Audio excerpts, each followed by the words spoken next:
प्यारे बच्चों, सुप्रभात। आओ हिंदी व्याकरण और हिंदी भाषा सीखें कार्यक्रम में आप सबका हार्दिक स्वागत है। आज हम वसंत भाग 3 के अंतर्गत श्री सूर्यकांत त्रिपाठी निराला जी द्वारा रचित ध्वनि नामक कविता की सबसे सरल और सटीक व्याख्या करेंगे। प्यारे बच्चों, ध्वनि कविता की व्याख्या प्रारंभ करने से पहले मैं आपको इस कविता के कवि श्री सूर्यकांत त्रिपाठी निराला जी के बारे में थोड़ी सी जानकारी देना चाहता हूँ।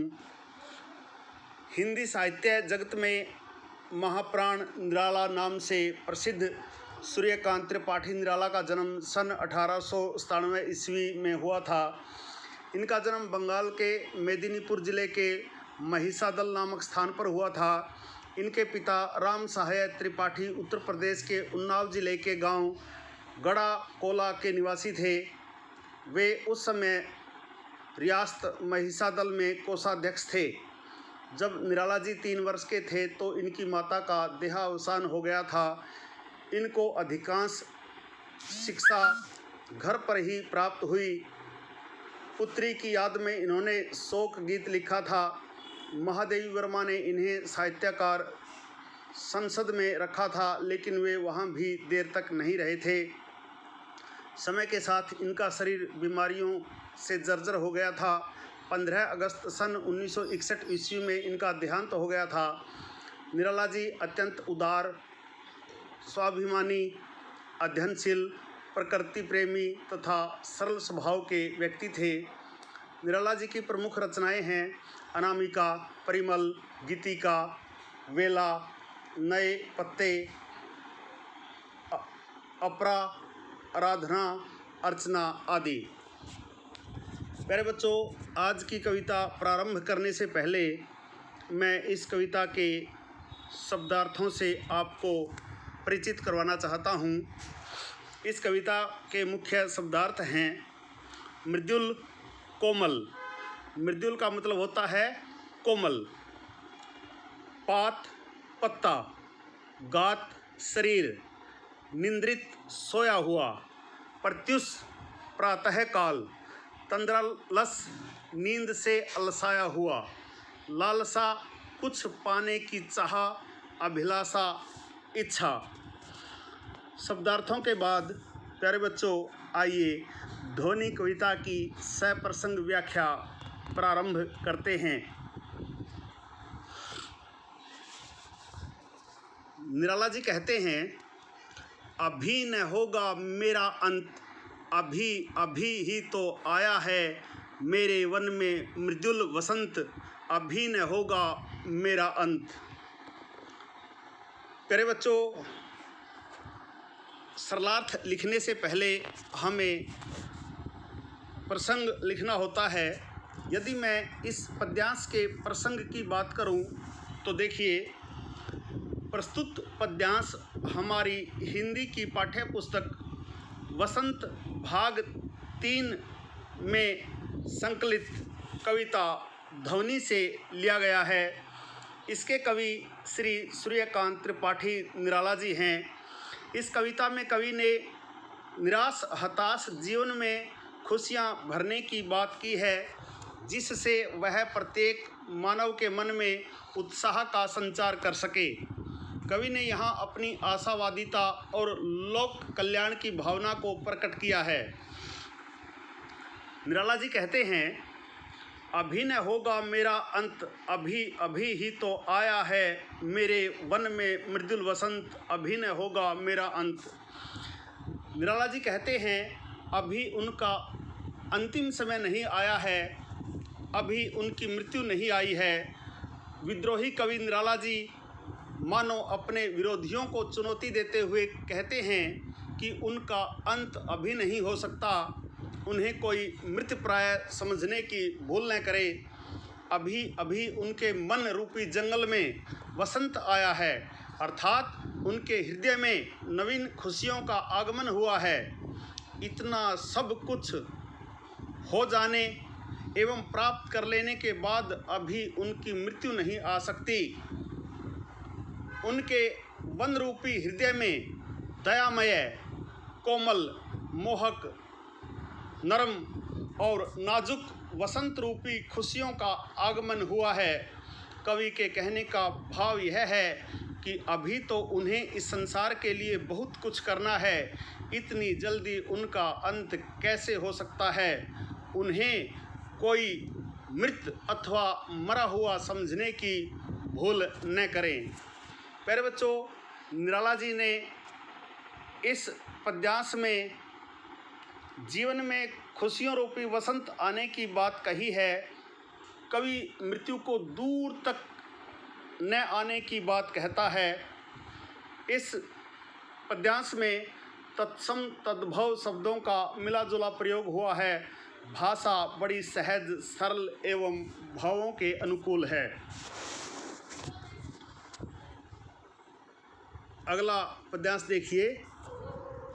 हरे हरे ये पात, डालियाँ कलियाँ कोमल गात, मैं ही अपना स्वपन मृदुल कर, फेरूंगा निद्रित कलियों पर, जगा एक प्रत्युष मनोहर।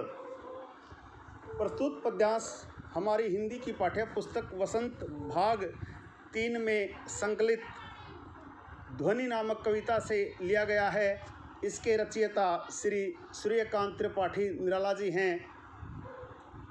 कवि निराला जी एक छायावादी कवि हैं।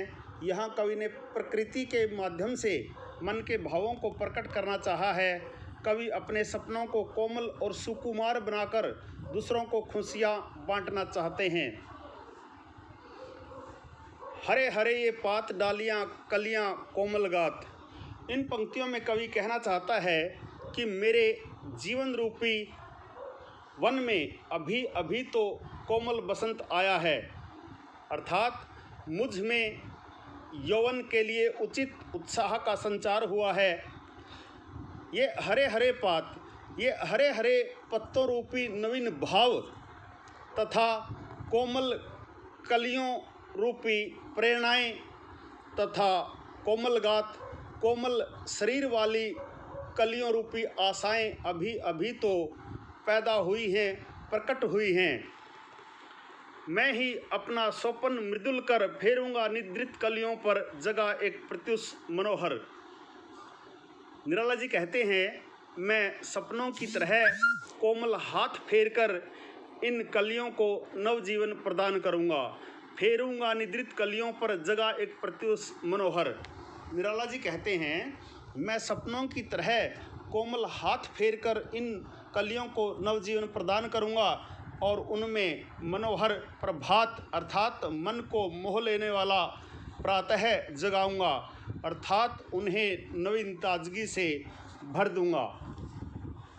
प्यारे बच्चों, इस पद्यांश में निराला जी ने जनमानस को खुशी देने के लिए अपने सपनों को उनके लिए अर्पित करने का भाव प्रकट किया है।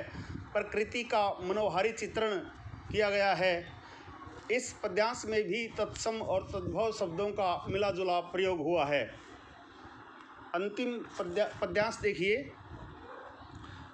पुष्प पुष्प में तंद्रालस लालसा खींच लूँगा मैं, अपने नवजीवन का अमृत सहर्ष सींच दूंगा मैं।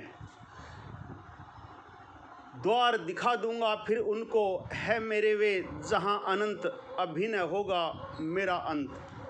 प्यारे बच्चों, इस पद्यांश के प्रसंग की अगर बात करूं, लगभग पहले वालों की तरह ही मिलता जुलता आपको लिखना है। प्रस्तुत पद्यांश हमारी हिंदी की पाठ्य पुस्तक वसंत भाग 3 में ध्वनि नामक कविता से लिया गया है, जिसके रचयिता कवि सूर्यकांत त्रिपाठी निराला जी हैं। यहाँ कवि ने प्रकृति के माध्यम से निराश हताश लोगों में नवजीवन एवं खुशियों का संचार करने की बात कही है। कवि निराला जी कहते हैं, पुष्प पुष्प से तंद्रालस लालसा खींच लूँगा मैं। निराला जी कहते हैं कि मैं हर फूल रूपी किशोर की नींद के कारण से उत्पन्न आलस्य को दूर कर दूंगा। पुष्प पुष्प किसको माना है?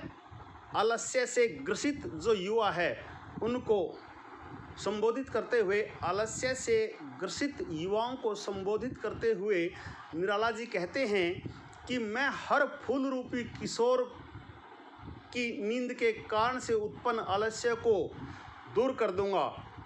अपने नवजीवन का अमृत सहर्ष सिंच दूंगा मैं। निराला जी कहते हैं अपने नव उत्साह से प्राप्त होने वाले अमृत को लोक मंगल के लिए प्रसन्नतापूर्वक दान कर दूंगा, अर्पित कर दूंगा।